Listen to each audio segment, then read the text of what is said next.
Hello! First of all, congrats on your success. Anybody who is braving it on Upwork or freelance platforms and making it work, more power to you, and glad I could be helpful.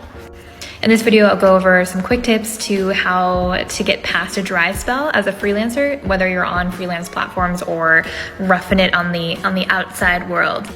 So what I've found is really interesting is that for Upwork in particular, and kind of in general with freelance stuff, is that everything kind of goes on a cycle. So at the beginning of the month, the end of the month, the beginning of a quarter, the end of the quarter, people are way more motivated to hire. They want to hire fast, they want to hire immediately, they have their mind made up, they are either approaching a deadline or they've just gotten off of a quarterly meeting where they need to do something or show results before the end of a quarter. I've also found there's a ton more jobs that I get, especially big jobs, at the beginning of the year or the end of the year.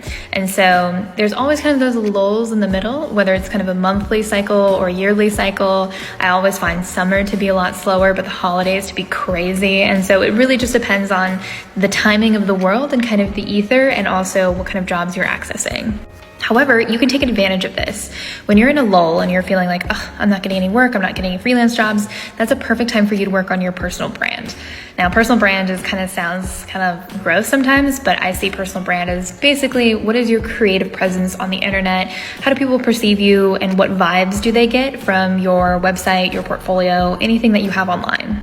So over the last year, I have spent a lot of time redoing my website. I got a new headshot. I did a whole new brand refresh, and that allowed me to go from charging $90 an hour to $250 an hour.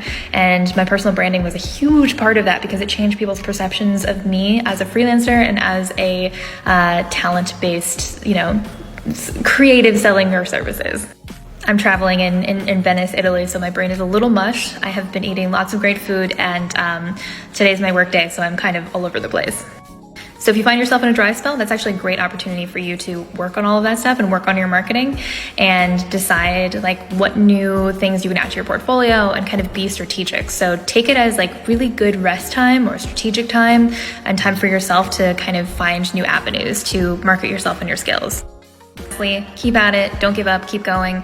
Sometimes it's just about submitting proposals every single day. When I got started, I would submit 30, 40 proposals a day, 10 in the morning, 10 in the afternoon, 10 in the evening, until I kind of filled up my workload. So it really just depends on, building a routine that feels successful for you and trying to figure out new ways to build in cold reach outs and proposals and other things like that into your daily routine. Follow me for more freelancing tips and click the link in my bio for a Freelancing 101 guide.